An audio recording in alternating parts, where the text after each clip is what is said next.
Ok. Muy buenas tardes a todos. Hoy es 20 de octubre de 2023 y este grupo tiene el honor y el privilegio de tener con nosotros a Piedad Urdinola, la directora del DANE, quien nos va a hablar sobre los retos de la medición de la pobreza en Colombia.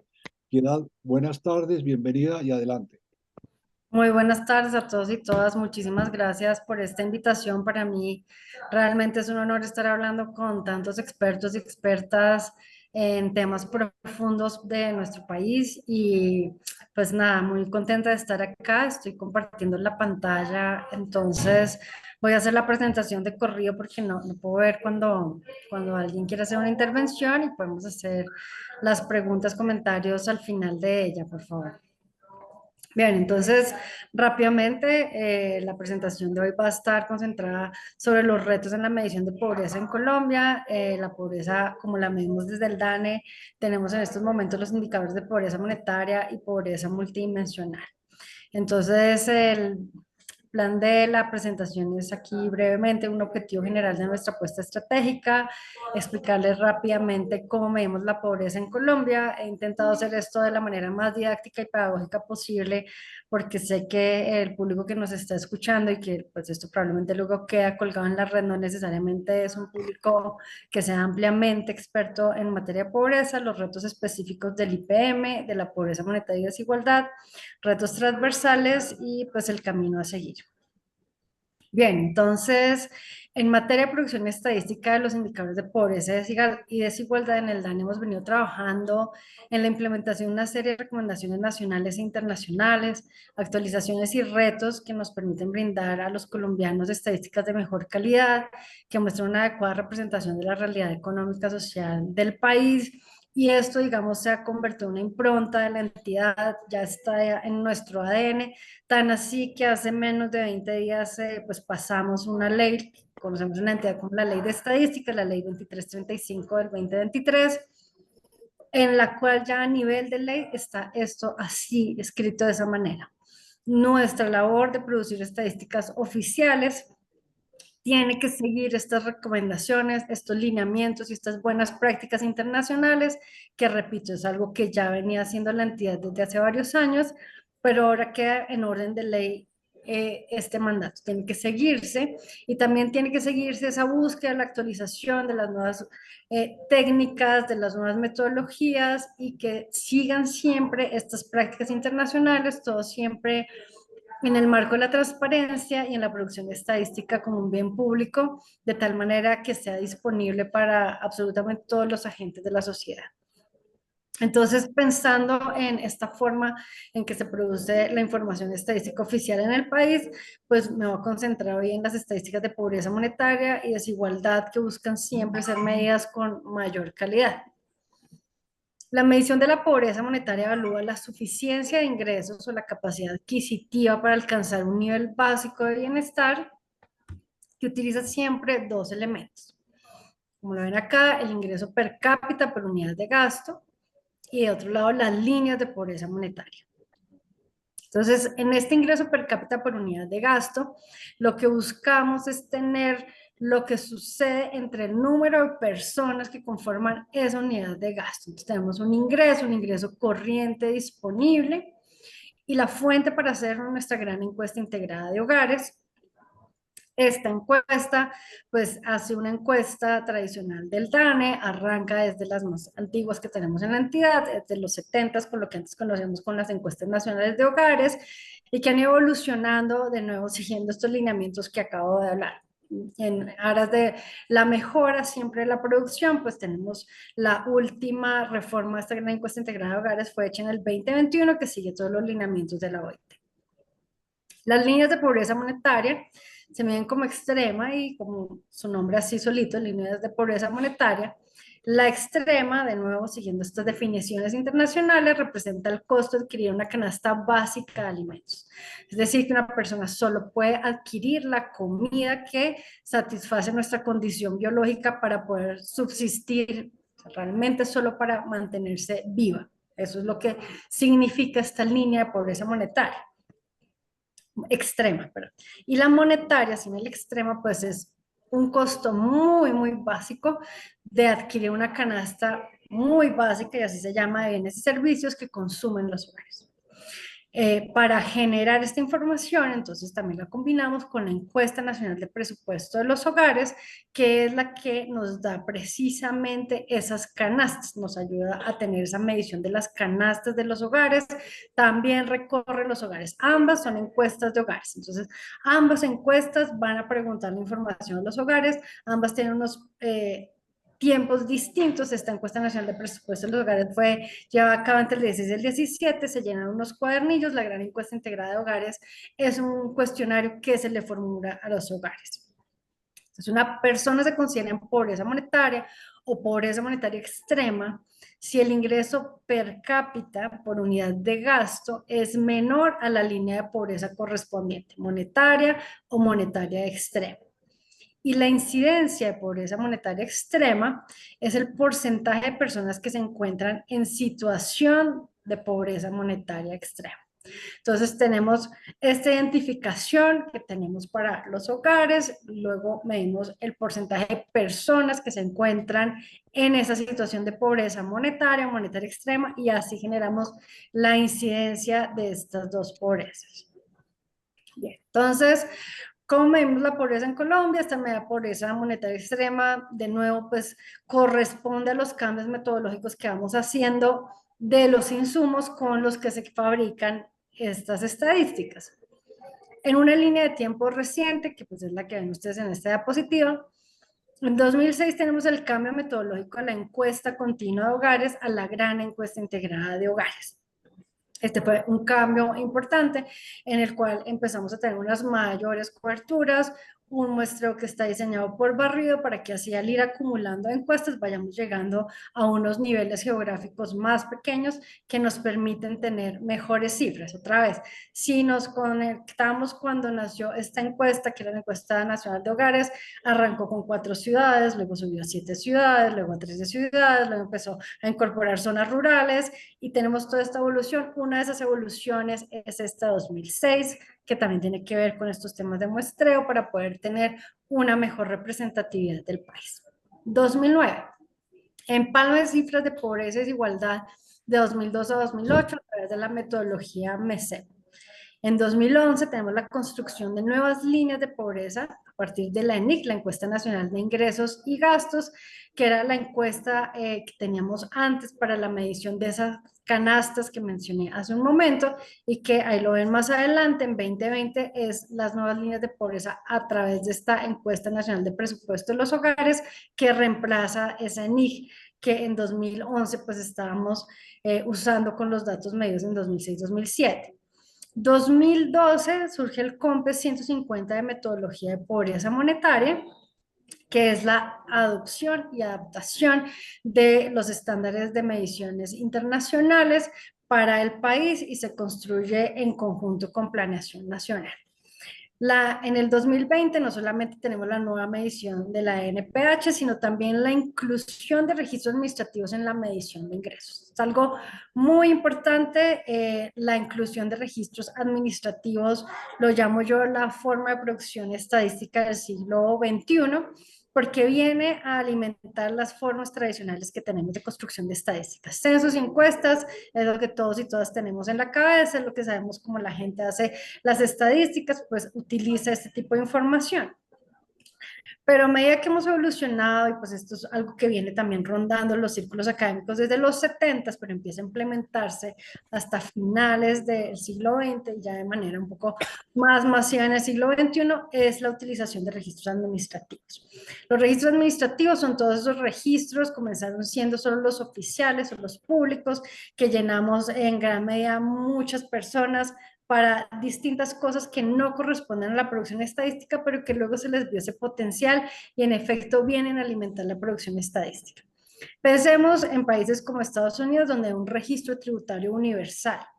Todas las personas en ese país llenan un formulario de impuestos, y a través de ese llenado de impuestos incluso les devuelven dinero a quienes necesitan un subsidio, o pagan los impuestos las personas que tienen que pagarlo. Entonces, al tener un registro universal, todas las personas mayores de edad que son sujetos que podrían estar recibiendo, pagando los impuestos, las llenan, entonces pues se vio ese potencial de utilizar ese tipo de registros. Pero no solo esos que son universales, tenemos muchos otros registros que aunque no sean universales, vienen a alimentar otros operativos. Como ustedes se dan cuenta, las fuentes son encuestas para generar estas medidas de pobreza monetaria y monetaria extrema. Y uno de los debates más grandes que había alrededor del uso de encuestas para la generación de estas medidas de pobreza monetaria es que las encuestas precisamente tienen las ventajas de las encuestas, son rápidas, ágiles, las puedo hacer todos los meses del año, puedo llegar a estos niveles de desagregación con estas nuevas metodologías de muestreo, pero los niveles extremos, la gente más rica, la gente más pobre, tiene muy baja probabilidad de caer en las muestras. Entonces, nos hemos dado cuenta que este tipo de registros administrativos pues, pueden llenar estos vacíos. En el caso colombiano, pensemos de nuevo, el registro de impuestos aquí no es universal, pagamos impuestos quienes tenemos ciertos niveles de ingresos que son mucho más altos, que en el caso de Colombia es realmente una población que está en el extremo, y a medida que vamos subiendo, digamos, personas que tenemos ingresos laborales por encima de los 10 millones de pesos, pues estamos en los deciles más altos de la distribución de ingresos del país, y pues estas personas tenemos una bajísima probabilidad de caer en cualquiera de estas encuestas. De tal manera que incorporar, por ejemplo, esos registros de la DIAN son muy importantes para las mediciones de pobreza, y lo mismo sucede en el otro extremo. La actualización metodológica de la GH se da en el 2021 y en el 2023. Tenemos finalmente el empalme de pobreza y desigualdad 2021-2022. Esta actualización metodológica del 2021 es, como les decía hace un momento, seguir los nuevos lineamientos de la OIT, a los cuales acogió Colombia. Entonces, para esta metodología de pobreza monetaria, la recolección de la información sobre cada una de las fuentes de ingresos de la GIH, luego tenemos una depuración y corrección de cada una de las fuentes de ingreso a través de un proceso de imputación HOCDEC, que es un proceso que es tradicional en las metodologías estadísticas. Luego el cálculo del ingreso monetario de cada persona de la unidad de gasto. En un cuarto paso tenemos el cálculo del ingreso per cápita por unidad de gasto. En un quinto paso calculamos el deflactor de precios para la actualización de las líneas de pobreza monetaria y monetaria extrema.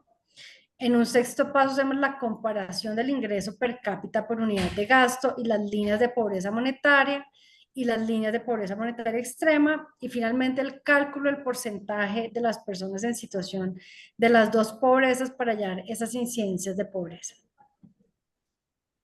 Bien, la frecuencia de las publicaciones de pobreza, que también es otra de las preguntas recurrentes que recibimos aquí en el DANE. Muchas personas nos preguntan que por qué la pobreza no se publica de una manera mucho más frecuente, como por ejemplo la mensual. Si la GIH es mensual, pues ¿por qué no hacemos también publicaciones de la pobreza monetaria mensual? Y es porque su procesamiento requiere insumos que son insuficientes para cada uno de los meses, por lo que debemos esperar un tiempo para poder utilizarlos, porque también hay estos temas del muestreo para la representatividad que se acumula para las regiones geográficas más pequeñas. Entonces, cuando queremos llegar a esos estratos más pequeños, pues tenemos que esperar acumular en el tiempo la muestra, porque se necesitan entonces 6 meses del desarrollo de la encuesta para acceder a toda la piscina de donantes y el cierre del año completo para acceder a los registros administrativos que hacen parte de las fuentes de ingreso, porque los deflactores de las líneas de pobreza se generan de forma semestral, por lo que su actualización se hace con esa misma periodicidad, y las mismas son necesarias para el cálculo de los indicadores de pobreza monetaria. Y finalmente, pero no menos importante, de hecho es creo que lo más importante, porque una vez más el DANE se ha acogido a los estándares y lineamientos internacionales, que además esto se hace con el objetivo de tener una comparabilidad internacional y que sigue los lineamientos de UNESE, OCDE, Banco Mundial y CEPAL, en donde se propone este diseño de una cifra anual, y que de hecho pues todos los países que están acogidos a estos lineamientos así lo hacen. Bien. Este tema de los registros administrativos que pues nos genera unos beneficios y unas bondades que también como les acabo de presentar pues tenemos que esperar también a acumular unos tiempos para poder hacer esta utilización de los registros administrativos, pues suman y enriquecen toda la información de la GIH. Entonces, dependiendo de lo que vaya pasando año tras año, pues podemos sumar unos o podemos sumar otros. En este caso, por ejemplo, 2020, 2021, 2022, todos sabemos pues que 2020 vino la pandemia y con la pandemia vino bastantes ayudas monetarias. Entonces, por eso ustedes van a ver, todos y cada uno de estos programas fueron incluidos en 2020. Familias en Acción, Jóvenes en Acción, Colombia Mayor, devolución del IVA, ingreso solidario, que todos están bajo DPS, pero también los que hay locales. La Alcaldía de Bogotá hizo Bogotá Solidaria con ingreso mínimo garantizado también. La Alcaldía de Bucaramanga hizo el Bono Vital Bucaramanga. La Alcaldía de Medellín, transferencias monetarias de Medellín. Entonces, todos estos fueron sumados a esta producción de la pobreza monetaria y pobreza monetaria extrema. 2021, pues vemos que la alcaldía de Bucaramanga ya no está dando estas ayudas y 2022, pues ya vamos viendo que prácticamente se intercalan las líneas. Muchos de estos programas pues ya desaparecen al desaparecer los problemas que había generado la pandemia en los ingresos de los hogares colombianos, entonces pues ya no hay mucho menos. Entonces, estos registros administrativos son una fuente muy importante. Pensemos en un mundo cuando antes no teníamos estos registros administrativos, no los sumamos a esta estadística que estamos produciendo y nos hubiera llegado la pandemia. O sea, ¿qué tal que esto hubiera pasado hace 10 años, no? Sencillamente, pues habríamos tenido unos números que habrían ignorado por completo todas estas ayudas que estaban recibiendo los hogares y que fueron fundamentales para los hogares en Colombia. Bien, entonces, este es el punto en el que estamos. Tenemos la serie de pobreza monetaria con el marco 2018, es otra de las actualizaciones. Antes de lo que presentamos en este septiembre, estábamos trabajando con el marco 2005. Marco 2005 quiere decir que utilizábamos como fuente para las muestras que hacemos en nuestras encuestas el censo 2005 y pues ahora tenemos el marco 2018. Como ustedes se dan cuenta, hay un traslape en el 2021 porque la estadística, ser una ciencia pura, pues sigue los mismos lineamientos de todo lo que sigue la estadística, todas las ciencias puras, perdón, y pues allí tenemos una experimentación, digamos, todos esos diseños experimentales los seguimos también. Entonces, en 2021 tenemos la muestra que sigue tanto el marco 2005 como el marco 2018 para luego poder hacer los empates.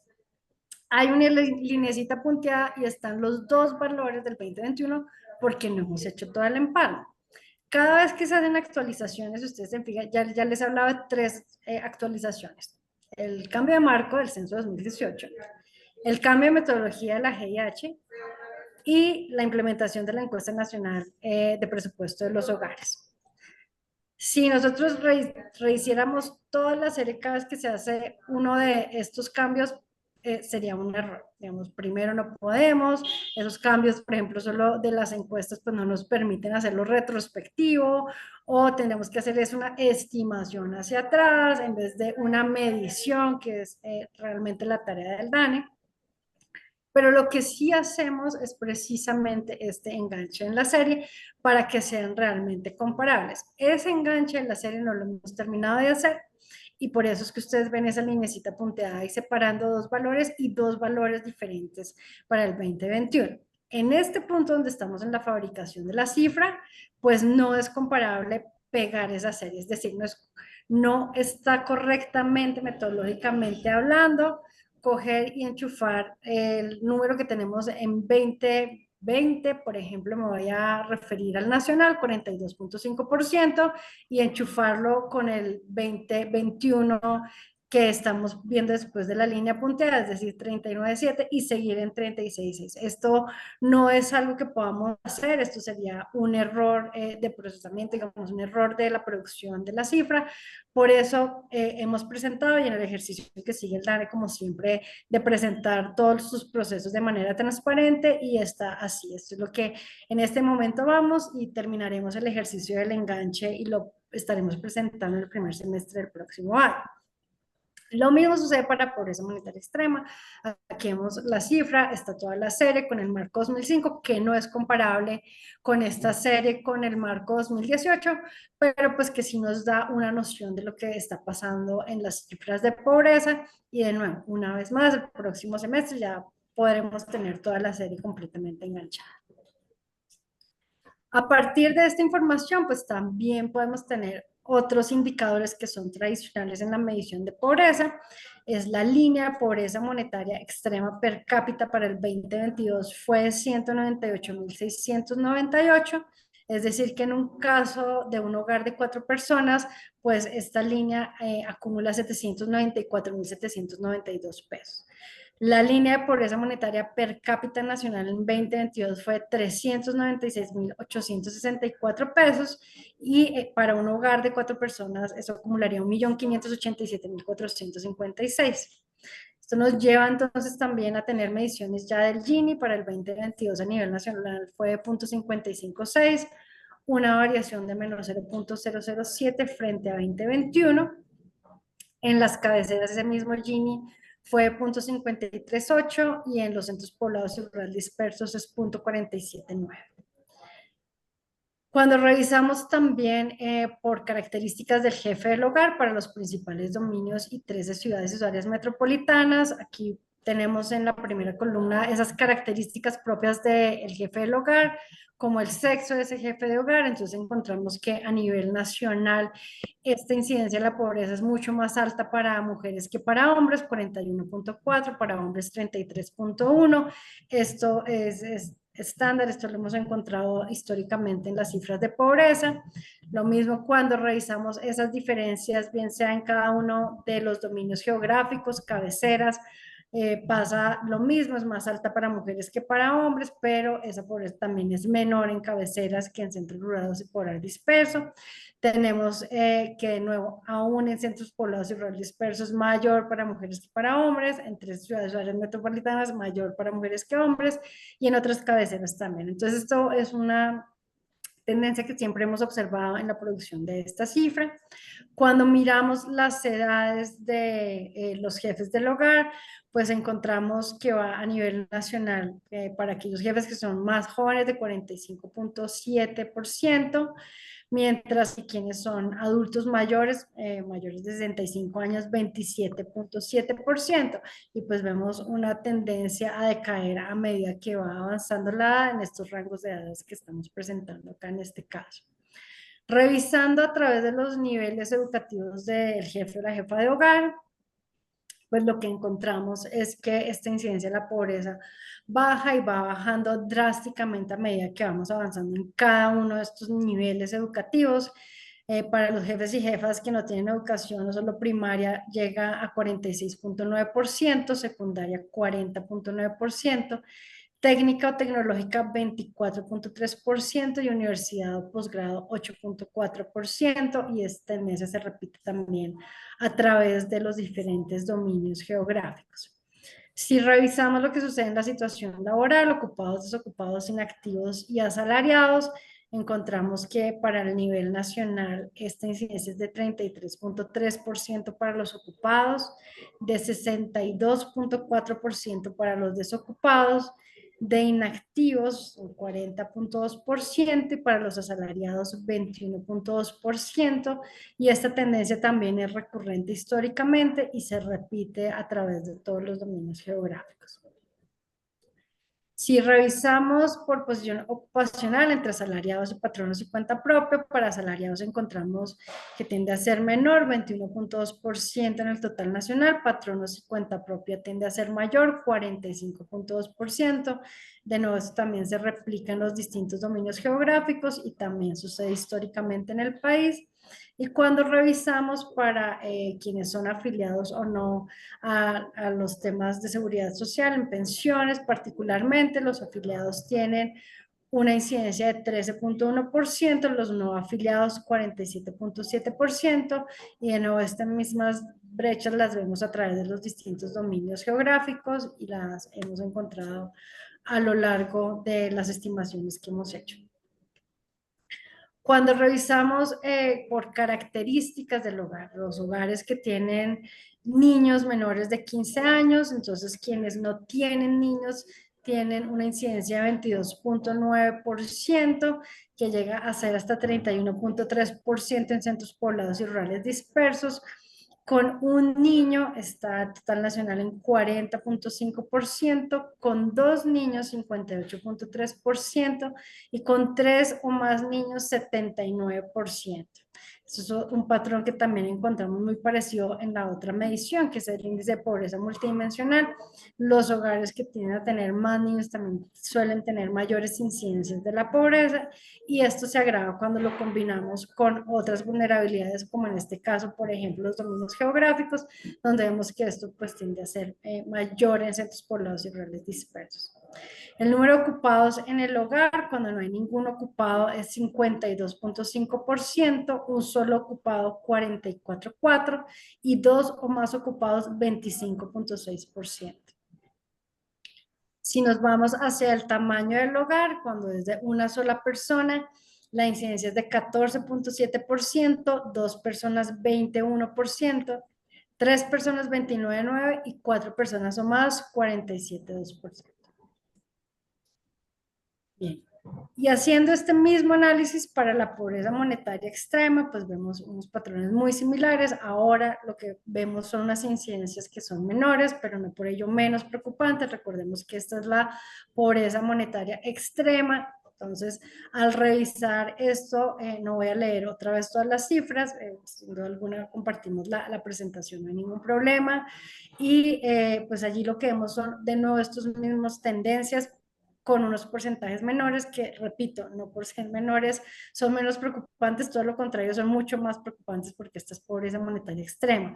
Son mucho más altas las pobrezas monetarias extremas para las mujeres que para los hombres, mucho más altas para cuando los jefes de la edad son más jóvenes, mucho más altas cuando el nivel educativo es ninguno o primaria, mucho más altas para los desocupados que cualquier otra categoría en situación laboral, mucho más altas para patrones y cuenta propia que para asalariados y mucho más altas para no afiliados que los afiliados al sistema, mucho más altas para los hogares que tienen más niños, tres o más, mucho más altas cuando hay ningún ocupado en el hogar y mucho más altas cuando el tamaño del hogar es mucho más alto.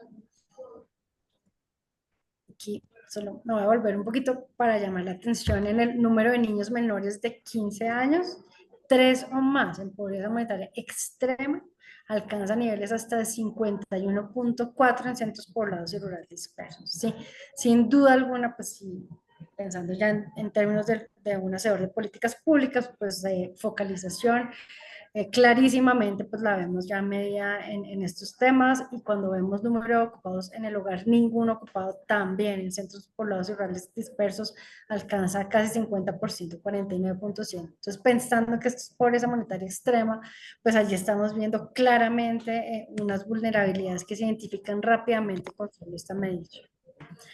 Bien, esta tabla sencillamente, una vez más, para hacer hincapié sobre las ventajas de incorporar la información de registros administrativos.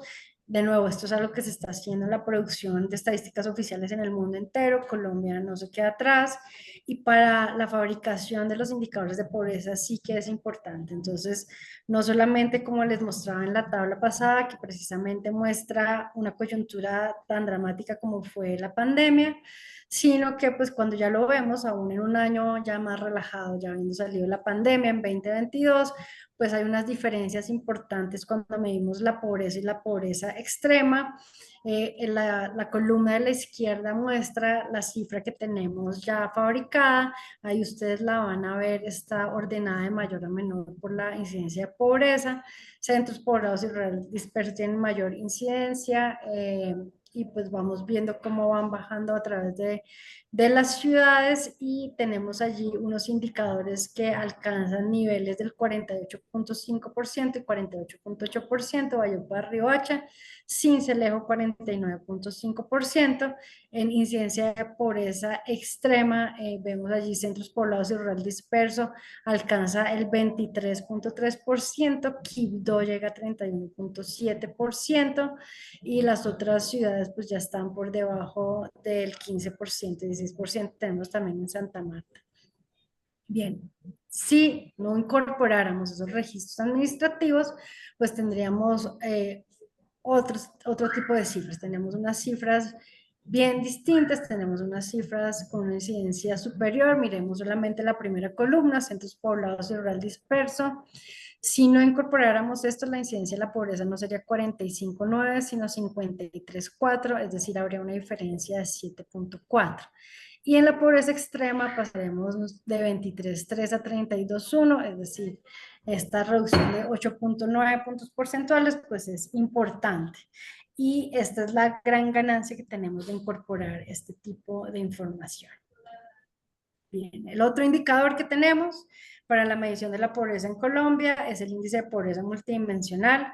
Como su nombre lo dice, lo que buscamos es tener una medición de las múltiples dimensiones que integra muchos factores relacionados con las condiciones de vida de la población, y las personas se encuentran en situación de pobreza son aquellas que enfrentan restricciones en el acceso a. Así es como se mide este índice de pobreza multidimensional, es restricciones frente al acceso a estas dimensiones que estamos midiendo. Estas dimensiones incluyen acceso a salud, educación, trabajo, servicios para niños y jóvenes que componen sus hogares, incluso las condiciones de las viviendas que habitan. Y por lo tanto, este indicador busca incorporar todas estas restricciones haciendo seguimiento a las carencias de los más vulnerables. Toda esta idea surge de la OFI, que es el centro en la Universidad de Oxford que tiene todo el diseño técnico de este tipo de indicadores y lo lanza como el índice de pobreza multidimensional. Una vez se genera la ley 1450-2011, se genera el IPM para Colombia, el COMPES de 150 de 2012 genera entonces esta metodología del IPM para Colombia. En 2020 no tenemos una ampliación de cobertura geográfica a través de la fuente, que en este caso es la Encuesta Nacional de Calidad de Vida, ya no es la GIH, ya no es la de presupuesto de los hogares, sino es la de calidad de vida. Y de nuevo, pues el rediseño del IPM que estamos comenzando a trabajar en la entidad. Entonces, de nuevo, estas son dentro de esas dimensiones, nosotros tenemos estas 5 grandes dimensiones: condiciones educativas, condiciones de niñez y juventud, trabajo, salud y condiciones de la vivienda y de los servicios públicos. Cada una de ellas tiene exactamente el mismo peso y dentro de ellas pues tenemos unas subcategorías. Por ejemplo, condiciones educativas mide las carencias en analfabetismo y bajo logro educativo, condiciones de niñez y juventud, inasistencia escolar, rezago escolar, barreras de acceso a los cuidados de la primera infancia, trabajo infantil, trabajo, media informalidad y desempleo de larga duración, salud, el aseguramiento y las barreras al acceso, y condiciones de la vivienda y servicios públicos es sin acceso a una fuente de agua mejorada, inadecuada eliminación de excretas, material inadecuado de pisos, material inadecuado de paredes y hacinamiento crítico. Entonces, una vez hemos producido este indicador, este índice de pobreza multidimensional, es un índice que se ha producido en el país a lo largo de esta serie desde 2010, excepto por 2017, cuando no se implementó, y allí pues vemos los resultados que tenemos a través de la serie. Este índice, como tiene otra fuente que es nuestra encuesta nacional de calidad de vida, pues no necesitamos hacer estos empalmes porque pues no se acogen a estas otras modificaciones que ya mencioné para las otras fuentes. Entonces tenemos que para este año este índice de pobreza multidimensional total nacional alcanza el mínimo que tenemos en esta serie, que es 12,9%, en las cabeceras llegó a 8,7% y en los centros poblados y rurales dispersos 27,3%. Entonces, esta medición del índice de pobreza multidimensional, como todas las mediciones, tiene bastantes retos. En este momento estamos haciendo una revisión de las dimensiones y sus indicadores, definiendo cuáles serían las modificaciones que permitirían resolver dificultades que se presentan en los indicadores y pensarnos también nuevas dimensiones que pueden implementarse, que ya estamos viendo otros países y o ciudades, incluyendo Bogotá misma, ya están implementando. Entonces, pues dentro de las discusiones académicas y entre las mediciones prácticas que ya hemos observado, se incluyen ya temas como entorno y redes, seguridad alimentaria, acceso a Internet y brecha digital, temas de adulto mayor y adolescencia, violencias, variables ambientales. Entonces, todo esto pues es lo que está en la palestra y es lo que pues está trayendo a las mesas de discusiones que sostenemos en el DANE. Bien, dentro de los retos específicos de la pobreza monetaria y desigualdad, pues tenemos la publicación de la serie del cálculo de los indicadores de pobreza monetaria extrema y desigualdad al último censo de población y vivienda, o pues ya incorporando este cambio muestral, la actualización de la GIH en la muestra, este nuevo marco geoestadístico, nuevas proyecciones de población, que además las actualizamos este año por los temas de la pandemia y que se unifica la edad de la PET o la población en edad de trabajar, que pues a partir de estos lineamientos de la OIT pues incorporamos, se definió como los mayores de 15 años en el país. La actualización de la GH en las preguntas de ingresos, tenemos autoconsumo, ingresos laborales de independientes, primera actividad en especie, inclusión de cesantías e imputación de arriendo. Y finalmente la publicación de indicadores empalmados de la pobreza monetaria extrema y la pobreza monetaria y la desigualdad de la serie para ya tener la completitud de la serie de 2012 a 2020. Otros retos transversales que tenemos es la ampliación, desagregación geográfica y poblacional, generar resultados a nivel de municipios y de grupos de población focalizada con el enfoque interseccional. Tenemos ya una estadística experimental que también ustedes pueden consultar en la página web del DANE y es la generación del IPM, ese índice de pobreza multidimensional por municipio, que ya lo hicimos en un ejercicio de geoestadística combinando la información que tenemos georreferenciada y la información del censo del 2018, pues allí ya pueden ustedes consultarla. La ampliación de uso de registros administrativos que sirvan para validar, contrastar e implementar los datos faltantes con el fin de tener estadísticas de pobreza y desigualdad más precisas, por ejemplo, el uso de remesas para la cuantificación de ingresos, la planilla de la pila para el acceso a salud y pensiones, entre muchos otros registros que pueden venir a enriquecer esta medición. La producción de estadísticas que sirvan para hacer seguimiento de la política social del país, que permita mostrar resultados estadísticos de manera rápida, oportuna y completa para una adecuada gerencia de la política social del país, y la implementación de las fuentes alternativas de medición, como son los datos generados por la ciudadanía, redes sociales, imágenes satelitales, que nos ayuden con la medición de condiciones de vivienda, entre muchos otros que estamos haciendo. Entonces, dentro de este camino a seguir, pues tenemos que en pobreza monetaria y desigualdad el próximo año vamos a empalmar las series estamos empalmando, pero vamos a presentar las series ya empalmadas de pobreza monetaria desde 2012 a 2020 y la serie publicada de 21 a 22, que pues es lo que alcanzamos a producir este año, y con ese empalme se van a incorporar las mejoras en la medición de los ingresos de los independientes. En pobreza monetaria y desigualdad, en los próximos años se implementará la producción estadística de indicadores de desigualdad de tierras, bursátil, inmobiliario y patrimonial, como quedó enmarcado a través del Plan Nacional de Desarrollo para este cuatrenio. Y la pobreza multidimensional seguramente va a tener el rediseño del indicador, algo que pues les mencionaba hace unos momentos. El aumento en el uso de registros administrativos y fuentes alternativas de datos y la ampliación en la desagregación geográfica y poblacional. Muchas gracias. Pues Piedad, muchas gracias. Es muy interesante. Primero que todo, quisiera decirte que vemos con mucho respeto y admiración el trabajo del DANE, consideramos que es una entidad fundamental para las instituciones, para la sociedad colombiana, y el buen curso y la independencia del DANE es fundamental para las tareas de la sociedad. Con esto quiero agradecerte muchísimo la presentación. Quiero invitar a todas las personas que quieran participar, hacer comentarios o hacer preguntas, que levanten la mano, y bienvenidas todas. ¿Quién quiere comenzar? Roberto Yo, Angulo tiene la mano levantada, pero también Eduardo Lora había pedido Eh, hacer una pregunta. Eduardo, adelante, adelante, Eduardo. ¿Arranco yo? Ok, gracias.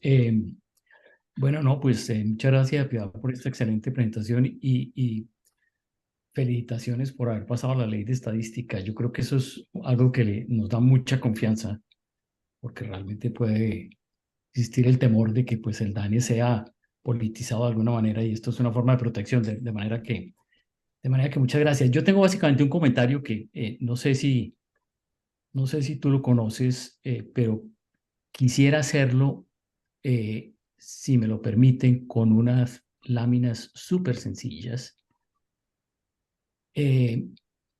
para hacer un punto que está relacionado con el punto que tú mencionaste, Piedad, de la frecuencia de las publicaciones, pero no es el mismo punto, no es exactamente el mismo punto.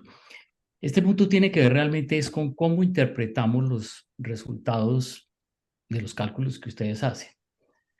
Digamos, cuando uno dice que tiene una incidencia de la pobreza de 40%, ¿qué es lo que está diciendo? 40% de los colombianos fueron pobres en un mes, 40% de los colombianos fueron pobres en algún mes, 40% de los colombianos fueron pobres a lo largo del año, y eso puede hacer diferencias muy grandes, y eso es precisamente lo que quiero mostrar en unas láminas súper sencillas, porque eso nunca se aclara, y en tu presentación, que es muy detallada y excelente, realmente nunca lo aclaraste tampoco. Entonces, supongamos que tengamos una población de 10 familias y que a todas las encuestamos, que no tenemos ningún problema de muestreo ni nada de eso. Olvidémonos de los problemas, porque no se trata de eso, sino de la interpretación. Realmente es un tema de interpretación. Supongamos que tenemos un país de 10 familias.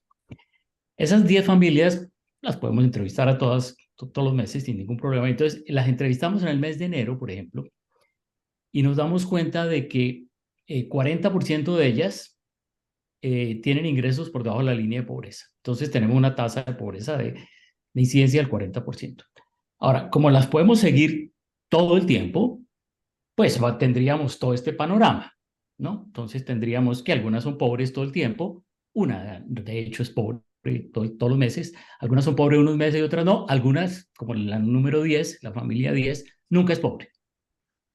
Entonces la pregunta es, ¿cuál es la tasa de pobreza? Bueno, si uno la saca como la calcula el DANE, y como la calculan todos los organismos internacionales y todo el mundo, o sea, esto no es una crítica específica al DANE, no, es una crítica general de interpretación.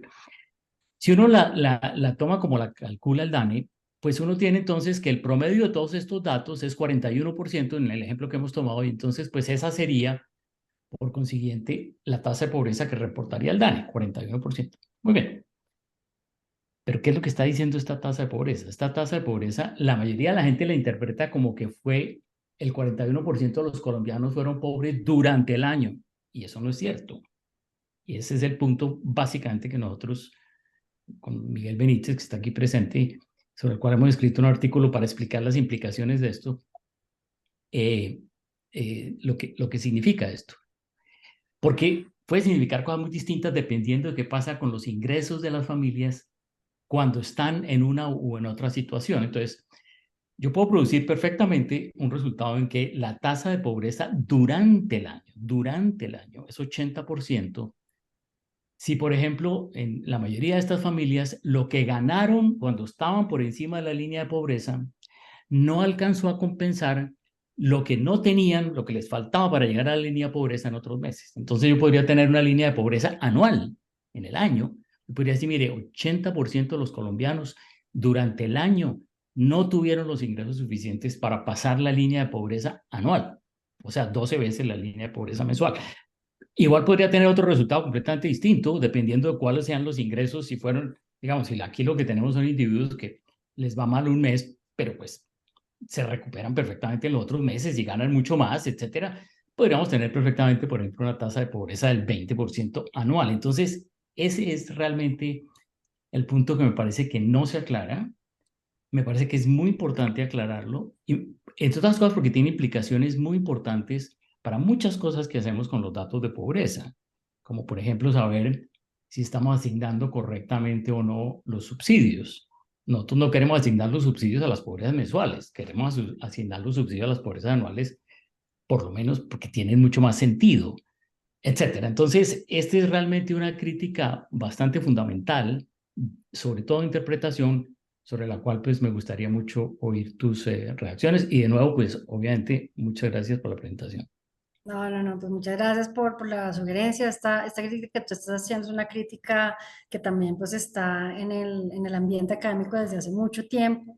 Los economistas que se dedican a la medición de la pobreza lo conocen y lo saben, y sin duda alguna parte de la solución, no es una solución completa, es tener unas encuestas longitudinales tipo panel que nos permitan precisamente tener ese ejercicio completo tal cual como tú lo presentas acá, si fuera solamente una parte delgadita de la población que incluyamos en las encuestas. Entonces digo que es parte de la solución porque pues tener unas encuestas tipo panel de hogares son costosísimas, necesitan unos esfuerzos particulares, las fuentes se cansan, eso implica que después terminamos con unos paneles rotativos, que además pues esa combinación con los registros administrativos no es tan sencilla, pero de nuevo, como sucede con todos estos temas de pobreza, es muy difícil, ¿no? Digamos, la medición para llegar a tener la medición que sea realmente idónea y que satisfaga absolutamente todas las necesidades que tenemos para la medición de pobreza, pues es bastante complejo.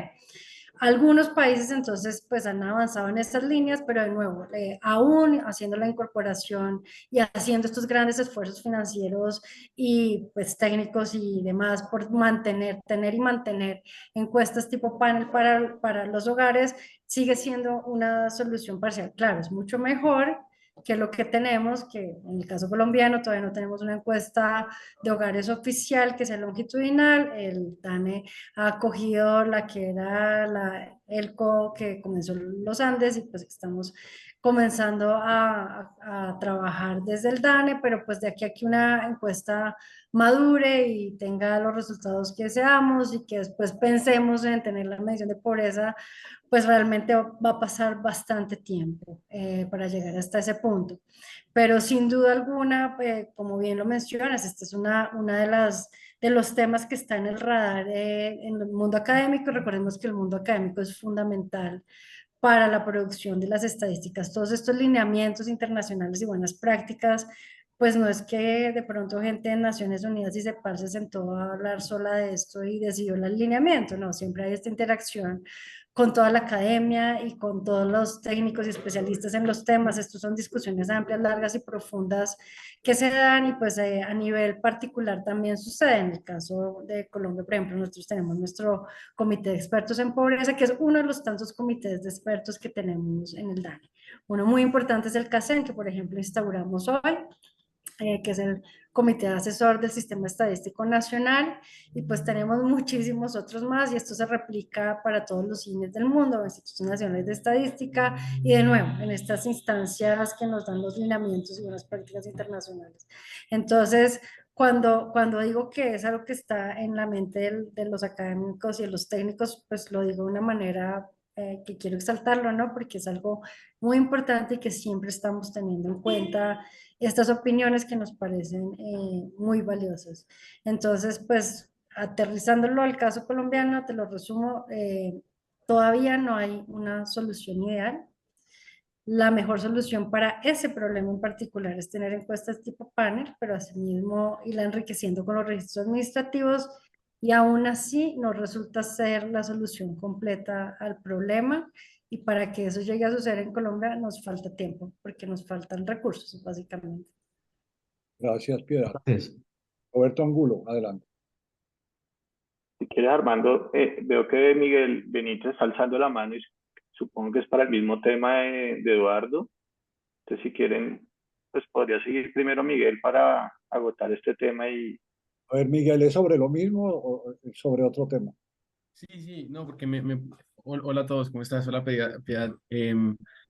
Es porque me pareció muy interesante, muy importante tu respuesta, y quisiera como ahondar un poquito en que precisamente en este artículo que podemos compartir contigo, digamos, mostramos que obviamente pues una solución, digamos, de largo plazo pueden ser encuestas tipo panel, pero que si la encuesta de hogares incluyera un par de preguntas clave adicionales, se podría hacer estimativos de este indicador que nosotros estamos, digamos, como posicionando como la pobreza anual, ¿no? Que con toda la dimensión anual que estás mencionando. Entonces, quizás podríamos como después cuadrar alguna reunión como para profundizar en esto, pero digamos, justamente algo que mostramos es que incluso con encuestas de corte transversal, añadiendo un par de preguntas claves, se podría tener un estimativo de este indicador.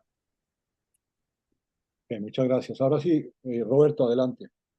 Vale, muchas gracias Armando. Muchas gracias Piedad por la presentación. Excelente resumen. Y además pues me encanta que sea un tema aquí en el grupo. Un comentario que quería hacer frente al tema multidimensional para complementar un poco la línea de tiempo que ponías, es que el índice nació en DNP, o sea, hay algo interesante en eso, o sea, no más allá pues, de que haya nacido en DNP, que ahí estén, digamos, los que lo motivamos, es porque fue un índice que nació en la práctica, ¿sí? Nació en el oficio como una necesidad para monitorear políticas públicas alrededor de la pobreza. Y es la primera aplicación oficial después, o sea, OFI crea la metodología en 2006-2007 y Colombia es el primer país que la adopta como índice oficial. Es un hito interesante. Ahí estuvieron Esteban Piedradita en el inicio y Hernando José y José Leibovich que lo metieron en el plan de desarrollo. Hay una cosa muy interesante en esto y es que es un índice que nace y se consolida con el uso, ¿no? El uso es el que lo va legitimando, el que va generando la necesidad de crear la encuesta anual y todo esto. Entonces eso como para complementar un poco en esa línea de tiempo. Yo tengo dos preguntas, Piedad. La primera sobre los registros administrativos. Yo comparto que yo estoy de acuerdo que la gran innovación de la medición de pobreza de esta generación es ese diálogo que hay entre las encuestas y los registros administrativos. También durante muchos años, yo duré 10 años pidiendo que se hiciera ese cruce porque cuando estábamos del lado de las transferencias monetarias, duplicábamos esfuerzos de cobertura, focalización y nunca se veían en los datos porque simplemente están subregistrados. Pues eso es excelente. Sin embargo, eso introduce un factor, digamos, es una virtud. Todos estamos de acuerdo con que mejora la resolución de la medición, pero introduce un desafío nuevo y es la estabilidad de esta fuente en un dato oficial, porque el registro administrativo viene de entidades públicas distintas al DANE y entidades públicas que están sometidas, ¿cierto? Primero que tienen el tema de blindaje e independencia, al menos en Colombia, es distinto al que tiene el DANE, ¿no? En su tradición, pues si yo comparo el DPS con el DANE, son dos cosas distintas. Y además están sometidas a cambios mucho más abruptos en toda su institucionalidad, ¿no? Entonces, por ejemplo, alguien puede llegar al DPS, o ya ha pasado, pues, y sacar a todos los funcionarios y meter a otros, y entonces la creación de estos registros que alimentan los datos oficiales puede empezar a ser volátil. ¿Cuál es la estrategia del DANE para enfrentar esta volatilidad? Porque el dato oficial va a quedar de alguna manera en un componente que no es menor sujeto a esto. La segunda pregunta fue algo de lo que estaba diciendo Eduardo y Miguel ahorita. Entonces, digamos, uno diría, queremos más granularidad siempre, ¿cierto? Queremos áreas pequeñas o queremos mayor frecuencia. Esto por lo general, y es lo que yo recomiendo, pues la visión que yo tengo es mejor usar indicadores complementarios que pedirle todo al mismo indicador, ¿cierto? Quería preguntarte si ustedes en el DANE tienen alguna agenda de diseño de indicadores complementarios que puedan suplir estos temas de mayor granularidad y mayor frecuencia, ¿sí? Indicadores complementarios al dato oficial, ¿cierto? Siempre hay algo experimental en los indicadores complementarios antes de empezar a sobrecargar el dato oficial, ¿no? Entonces, esas son como mis dos preguntas. Muchas gracias.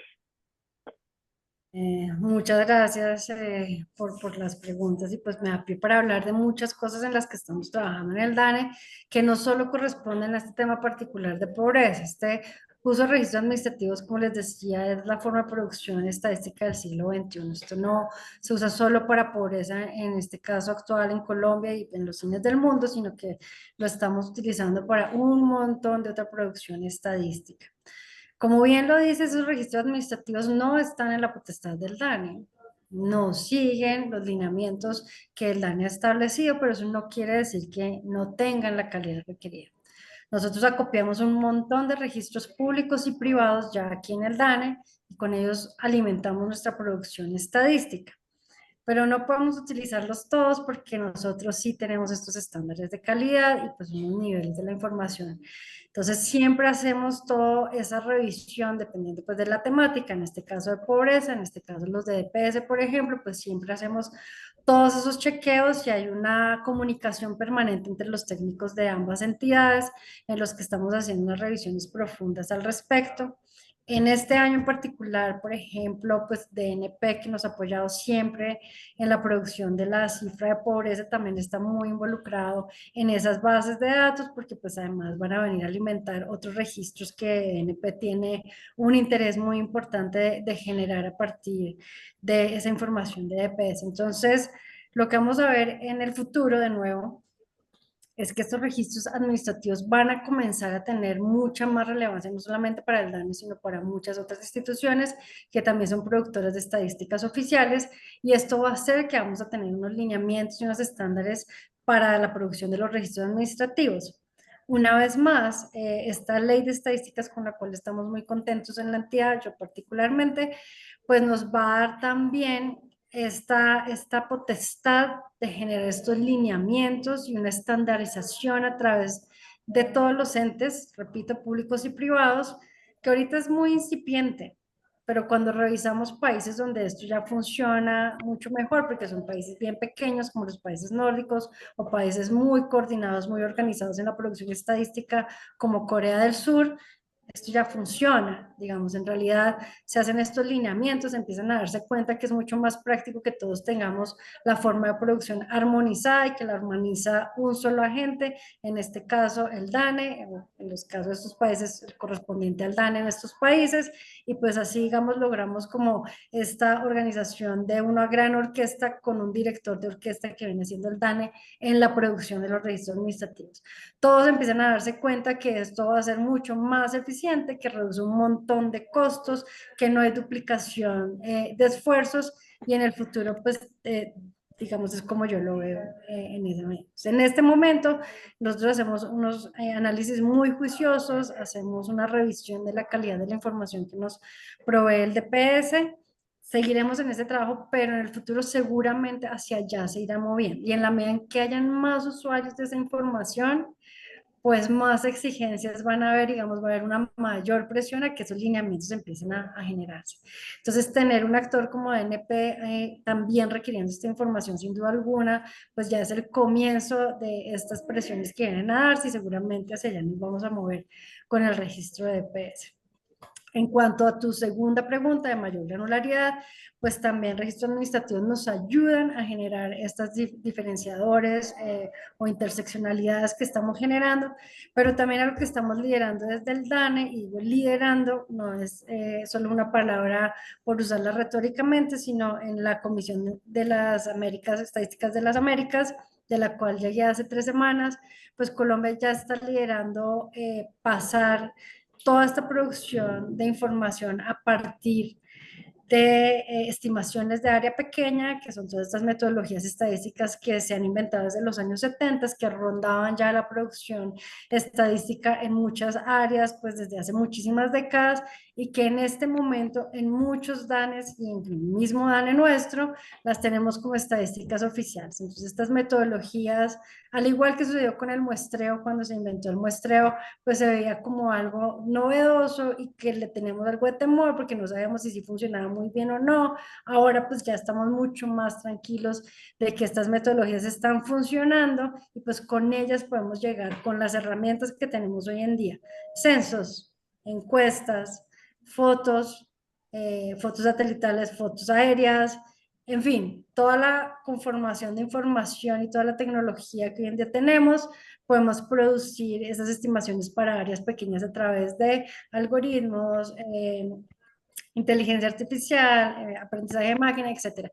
Todas estas metodologías pues van a ayudarnos a producir con mayor granularidad y en realidad de verdad estamos desde el DANE liderando todas estas formas de producción ustedes de nuevo pueden encontrar en la página web del DANE, en estadísticas experimentales, mucha de esta producción que ya tenemos y que hace parte de las estadísticas experimentales del DANE, pero que pues queremos a partir de este liderazgo que estamos llevando, que se vuelvan también estadísticas ya oficiales y con las cuales podamos hacer esta forma de producción que una vez más es más eficiente, es mucho menos costoso y pues tiene unos resultados muy, muy buenos.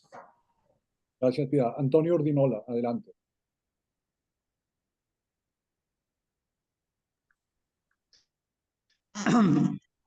Gracias, Piedad. Muy interesante tu charla porque nos actualizó a muchos de nosotros sobre el tema del DANE, que siempre, como decía Armando, fue fundamental para todos que alguna vez hicimos planeación, porque una política social segmentada y focalizada como la colombiana necesita de una precisión muy grande en los indicadores estadísticos que tú estás que el DANE viene desarrollando 12 años y que ustedes están mejorando todos los días. O sea, mis felicitaciones porque sin ustedes no hay política social focalizada, imposible.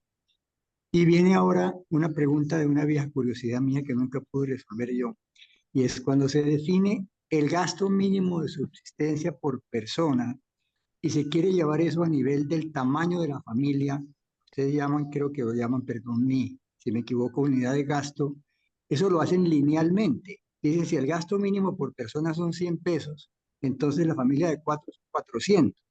Pero hasta de lo poco que uno ve en ese tipo de grupos sociales, es que eso no es tan lineal, de que probablemente 4 personas viven con 400 un poco mejor que uno solo con uno. O sea que hay economías de escala un poco al crecer el tamaño de la familia. ¿Estoy equivocado o eso es así? No, en efecto, como lo menciona el exministro Urdinola, es lineal, digamos, nosotros tenemos esa medición, la línea de pobreza y la línea de pobreza monetaria extrema. La extrema es la que es literal, subsistencia, es lo que se necesita para satisfacer el consumo de 2.100 calorías diarias para una sola persona, que es lo que, de nuevo, estos son los estándares internacionales que vienen dados por FAO y por Naciones Unidas, donde pues establecido que este es el mínimo calórico para la subsistencia biológica de un ser humano. Entonces, pues nosotros nos acogemos a eso y por eso tenemos esa medición de línea de pobreza monetaria extrema. Y la canasta que tenemos para la línea de pobreza monetaria, pues es una canasta que está de nuevo por esa gran encuesta nacional de presupuesto de los hogares, donde estamos viendo el consumo mínimo que incluye este puro sustento biológico, ¿no? De poder comer uno algo para subsistir y cubrir unas necesidades muy mínimas, muy básicas que también de nuevo se acogen a estos lineamientos internacionales. Gracias. Adelante. Muchas gracias. Muchas gracias. Jairo. Buenas tardes para todos. Hola Piedad, ¿cómo vas? Un gusto saludarte y muchas gracias por la presentación. Eh, Mira, yo tengo dos preguntas que tienen que ver con la corrección que se hace a través de los registros administrativos. Yo, lo que tú presentaste, pues veo que muestras que hay correcciones, digamos, en la parte baja de la distribución del ingreso a través de los registros administrativos que tienen los programas de transferencias condicionadas. Pero también entendía yo, cuando comenzó a hacerse esas correcciones, le entendí yo a Juan Daniel que también utilizaban la pila para mejorar, digamos, las mediciones y hacer, digamos, todas las correcciones. Eh, Ahí me surge es como una duda o como una preocupación en la cual, bueno, si son los registros administrativos, entonces sería la parte baja de la distribución en los programas sociales. Si se usa la pila, puede ser que hayan correcciones como en la parte alta de la distribución, no la más alta, pero sí, yo no sé, puede ser los deciles 8 y 9 o algo así.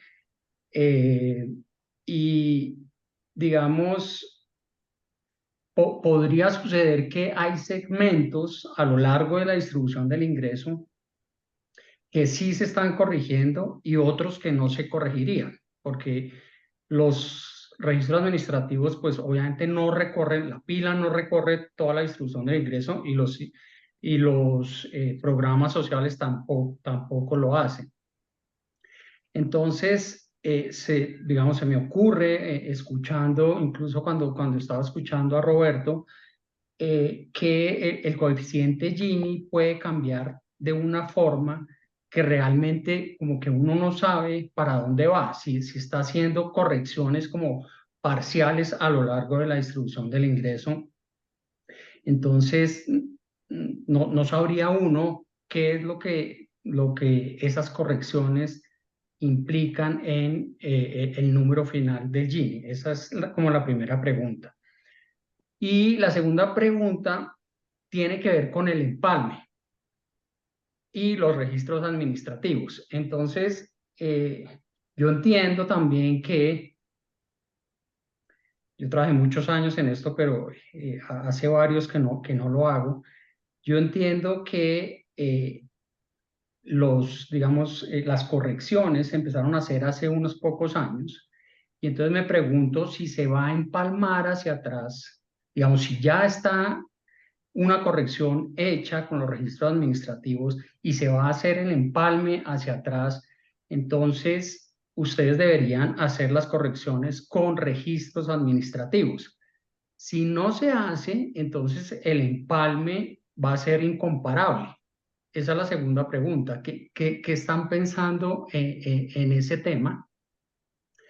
Y si es posible, digamos, que eso es lo que uno quisiera, que el empalme tuviera, digamos, toda la metodología esta que tú comentas, que pues, en general a mí me parece magnífico. ¿Cómo se va a hacer entonces? Porque probablemente no está en los registros administrativos y entonces el empalme queda unas sí con registros administrativos, otras no. Esa es la segunda pregunta. Pues gracias, Jairo, por tus preguntas. Ahí, pues primero aclararte, el uso de la pila es solamente para revisar los ingresos de pensiones. Entonces, solamente estamos incorporando los ingresos de las personas que reciben pensiones, que también ya sabemos en el país es una fracción bien pequeña y que nos sirve para contrastar con las respuestas que obtenemos de las encuestas. Entonces, en algunos casos, pues sencillamente nos sirve para chequear, si esta persona me está diciendo la verdad. En otros casos, pues vemos que tiene unos ingresos por un lado y por el otro me dice que no tiene ingresos. Entonces, pues lo hacemos sencillamente para tener esa mejor información en el acceso a pensiones. En el caso de pobreza no se utiliza para nada más. Sin duda alguna, pues si pensamos que quienes tienen pensiones en el país son una fracción muy pequeña, pero que el grueso de los pensionados, más o menos el 80% de los pensionados reciben entre 1 y 2 salarios mínimos legales vigentes, pues sí, sin duda alguna, pues sí vamos a ver una concentración más quizás en la corrección allí, o como tú lo mencionas, pues empieza a tener una granularidad, muy pocos puntos en ingresos más altos en las pensiones y pues como te digo, viene a ayudar a lo que tenemos en la información de las encuestas, a mejorar la medición que tenemos en las encuestas. Entonces pues en realidad no es una imputación, al igual que el resto de las otras transferencias, que no son solo las transferencias condicionadas, sino todas las transferencias monetarias, las que incluimos, que son las que vienen de DPS. Entonces, para eso es que la utilizamos y allí es donde lo estamos trabajando. El año pasado, una de las primeras charlas que yo di después de posesionarme como directora ANE fue precisamente la incorporación y el cruce con la información de la DIAN, que nos ayuda en el otro extremo. Y eso tiene un cambio en el Gini. Esa presentación también está disponible, esa la hice en noviembre del año pasado. Esto, pues digamos, la transferencia de conocimiento técnico, cómo hacer este tipo de mediciones, la obtuvimos gracias a la AFD, que es la Agencia de Cooperación Francesa. FEDesarrollo fue muy activo también en todo este proceso y pues digamos, esa información pues depende básicamente de que la DIAN nos comparta sus registros y bueno, esto no es algo tan sencillo, suena, pero no es tan sencillo, incluso pues para una entidad como el DANE. que hace parte también del gobierno.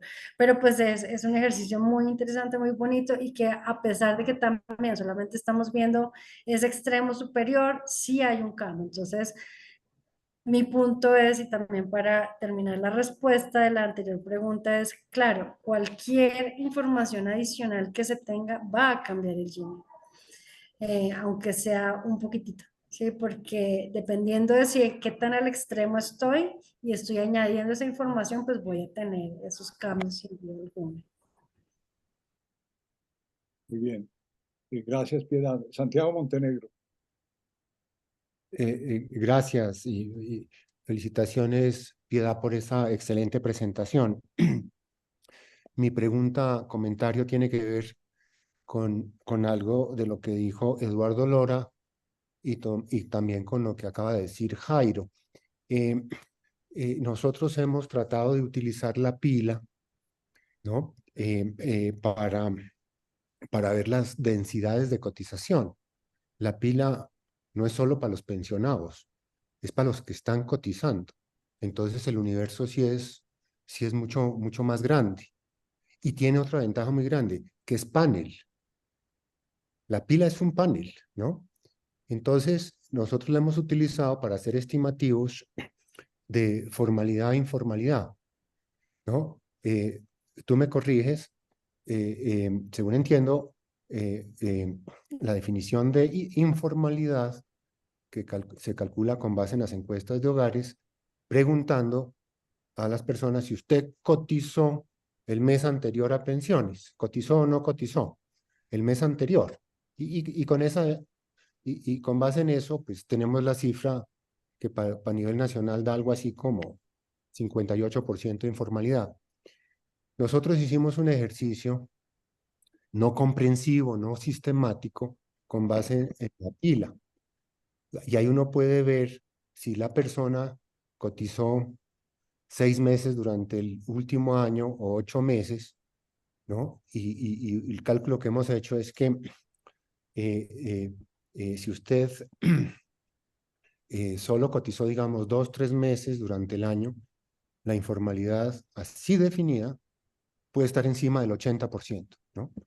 Y la ventaja que eso tiene, como dije, es que eso sí es un panel, ¿no? Pero bueno, te dejo esa inquietud ¿cómo ves eso? Pues muchas gracias por la aclaración. Sin duda alguna, Pila nos mide los cotizantes y los pensionados. Para la producción de pobreza solamente lo utilizamos para ese ingreso de los pensionados. De nuevo, y vuelvo a la pregunta de Roberto, en el futuro vamos a utilizar más intensivamente los registros administrativos. En este momento, y como está dada la producción, pues la base son esas encuestas que les mencionaba al principio, la GIH, que es fundamental, y pues la encuesta nacional de ingresos de los hogares y presupuesto de los hogares. Entonces, en este momento, si no tenemos la información de las encuestas, aunque tengamos ese panel tan grande y tan bueno que es la pila, pues no es suficiente, además porque la pila solamente me está cubriendo este mundo de los ocupados, entonces yo hago ese case de esa pila con mi mundo de los ocupados y pues me dejaría por fuera todo el resto de las personas que no tienen esa categoría de los ocupados. Entonces, vuelvo e insisto en lo mismo, en este momento es un aporte pequeño, pero que es importante porque todos los aportes en las mejoras de la medición pues son una refinación, pero en el futuro seguramente vamos a tener un montón de bases hablándose y enriqueciendo todas estas bases al mismo tiempo. Ahora, en cuanto a la medición de informalidad, pues de nuevo, una de las grandes ventajas de haber actualizado la GIH en 2021 fue tener mayor información para la informalidad. Entonces, muchas cosas cambiaron con la actualización que se hizo en la gran encuesta integrada de hogares del 2021 y dentro de ellos pues está el tema de informalidad. Hasta antes de 2021, por ejemplo, la informalidad no cubría zonas rurales en el país. A partir del 2020-21 sí lo hace y pues se mide de muchas maneras. Tenemos que la medición de informalidad desde el 2021 se conforma a partir de 2 definiciones. de lo que conocemos como sector informal y como ocupación informal. Sector informal pues está constituido por todas las unidades económicas de mercado de empresas que no están registradas ante las autoridades pertinentes y que no pueden ser clasificadas como cuasi sociedades porque no tienen una contabilidad completa o porque una contabilidad simplificada que les permita realizar una efectiva separación de sus gastos. Entonces, estas unidades funcionan generalmente en pequeña escala, con una organización rudimentaria, en la que hay muy poca o ninguna distinción entre el trabajo y el capital como factores de producción y que excluyen las entidades del gobierno y las organizaciones sin fines de lucro. Y la ocupación informal, que son todos los asalariados o empleados domésticos que no cuentan con cotizaciones de salud ni a pensión, perdón, por concepto de su vínculo laboral. De la misma manera, también incluye todos los trabajadores por cuenta propia y patrones o empleadores que hayan quedado clasificados en el sector informal, todos los trabajadores familiares sin remuneración y todas las demás personas que no tienen suficiente información sobre su situación en la ocupación para ser clasificados y se excluyen de entrada todos los obreros y empleados del gobierno.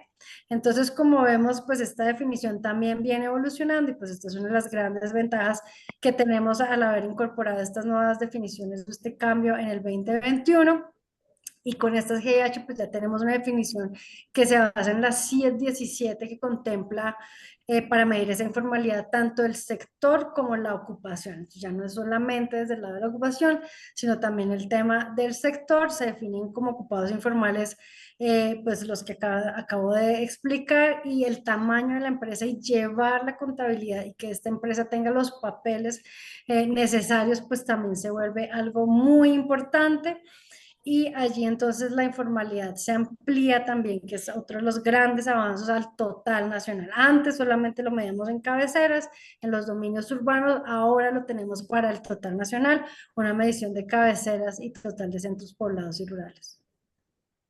Gracias, Piedad. José Leibovich, adelante. Gracias, Armando, y gracias, Piedad. Muy buena tu presentación. Quería hacerte como 3 comentarios, aprovechando esta oportunidad para preguntarte sobre temas que uno enfrenta en el trabajo que estamos realizando. El primero es que el CISBEN 4, que es el CISBEN que sigue hoy en día utilizándose para la focalización de programas sociales, de transferencias condicionadas, tiene una información de la pobreza monetaria. Allí está clasificada la población en el CISBEN en 4 grupos, A, B, C y D. El grupo A es el de pobreza extrema, pobreza moderada es A más B, bueno, no pobre, no vulnerable C y bueno, etcétera. Pero a lo que voy es que cuando uno hace el contraste entre la pobreza monetaria que publica el DANE, que la hace con las explicaciones que has hecho, y lo contrasta con la pobreza que sale del CISBEN, hay unas diferencias bien importantes y queda uno bastante, digamos, despistado en ese sentido, porque finalmente, ¿cuál es la...? Pues normalmente el DANE tiene la responsabilidad de sacar las cifras de pobreza, pero si uno tiene acceso a la información del CISBEN, que es posible tener acceso, pues allí hay una, digamos, hay una diferencia que no es tan fácil, digamos, de manejar para efectos prácticos y para focalización de programas, etcétera. Entonces tenía esa inquietud. La segunda, pues es una inquietud que yo creo que tenemos varios que hemos trabajado con encuestas de hogares desde hace muchos años y con la parte, digamos, de las encuestas que son aplicadas a la población rural. Y es que las encuestas, el formulario básico del mercado del trabajo, pues fue diseñado para los mercados de trabajo en las ciudades y sigue aplicándose las mismas preguntas de toda la vida en las ciudades a los ciudadanos que trabajan en las ciudades o que están buscando trabajo, que están en las distintas, y se aplican las mismas preguntas a la población, particularmente me refiero a la población campesina, que entre otras, pues el DANE, y se ha sacado toda una, la Corte Constitucional, en fin, se ha hecho, digamos, en los últimos tiempos un reconocimiento explícito a la población campesina, y resulta que el concepto de inactividad en la pregunta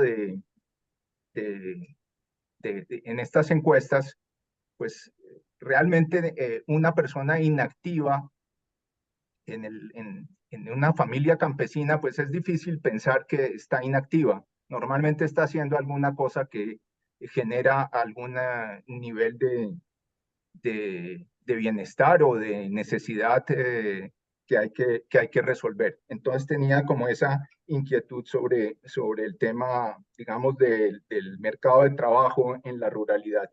Y un tercer comentario, tú mencionaste así muy de José, rapidez. perdóname que te interrumpa, pero es que Piedad debe retirarse exactamente en 4 minutos. No, Entonces, entonces paro. Piedad, Listo, muchas gracias. tenemos estos dos temas de José y una pregunta de Fernando Montes. ¿Tú quisieras recibirla y después contestar todos? Así te Sí, pases sí, hagámoslo entonces rápidamente y contesto las 3 de una. A ver, Fernando, adelante. Gracias, Armando, y mil gracias por la presentación. Yo tenía más un comentario.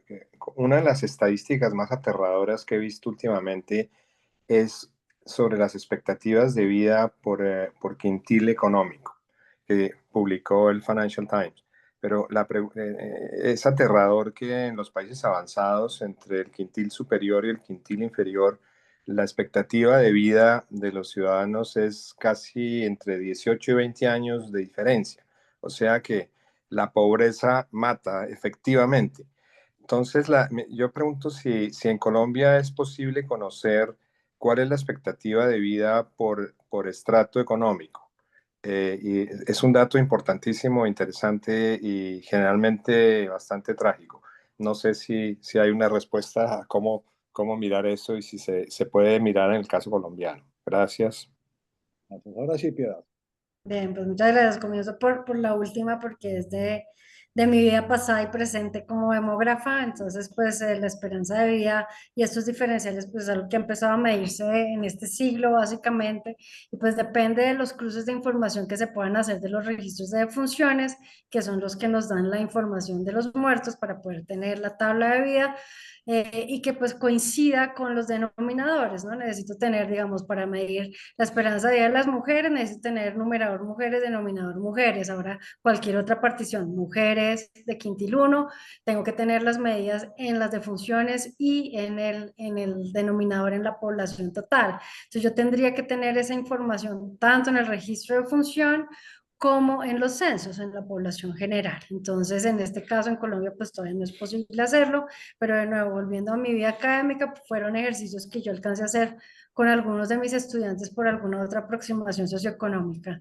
En el caso colombiano lo alcanzamos a hacer por educación de la persona que está en los registros de defunciones y con todos los problemas que tiene, porque una vez ya simplificas por una medida, pues claro, empiezas a tener un montón de huecos. No todos los registros de defunciones tienen la información de educación de la persona que está muriendo, pero sí un grueso y pues ahí encontramos unos diferenciales que son importantes y esto es algo que pues los demógrafos ya lo conocíamos, ¿no? La gente más rica vive más años, la gente pobre vive menos años y esto ha sido así a través de la historia y en todos los países del mundo, ¿no?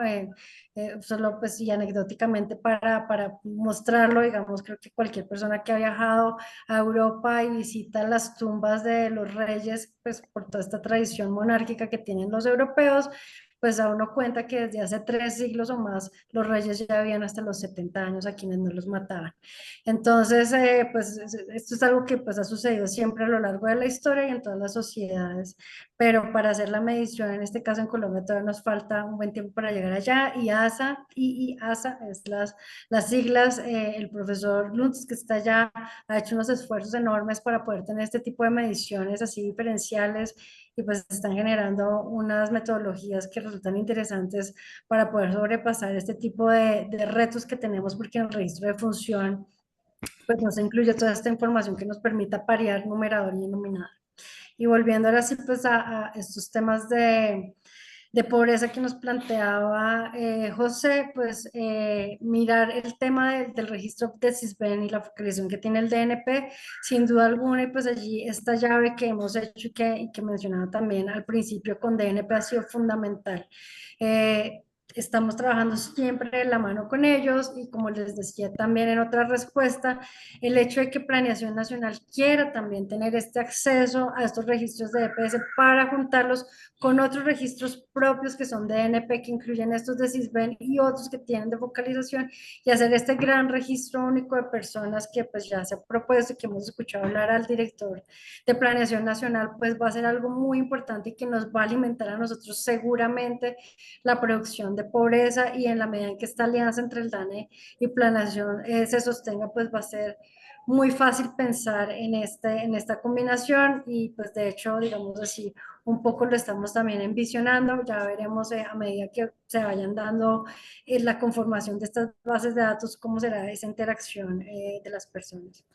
Y pues para el tema del mercado laboral en la ruralidad también, de nuevo, sabemos que hay unas diferencias enormes en lo que significa trabajo en un contexto urbano y en un contexto rural, pero allí lo que tenemos es de nuevo otra vez seguir estos lineamientos internacionales. Entonces, se pueden y se han hecho algunos ensayos de tener algunas mediciones en algunos momentos, de alguna medida experimental, pero para la producción permanente de la GIH, pues Colombia se acoge directamente a estos lineamientos de la OIT, y pues eso es lo que seguimos. No quiere esto decir que no sea algo que no tengamos en el radar ni algo que no pensemos. Es muy, muy clara esta diferenciación entre el mundo rural y el mundo urbano, y como bien lo mencionabas, ahora con toda la adopción del campesinado y los derechos que se le dan ya también por la legislación colombiana completamente ya aprobados, pues estamos generando ya una batería de mediciones para la población de campesinado, y también yo creo que en el futuro vamos a ver esto, porque esto tampoco es exclusivo del caso colombiano, ¿no?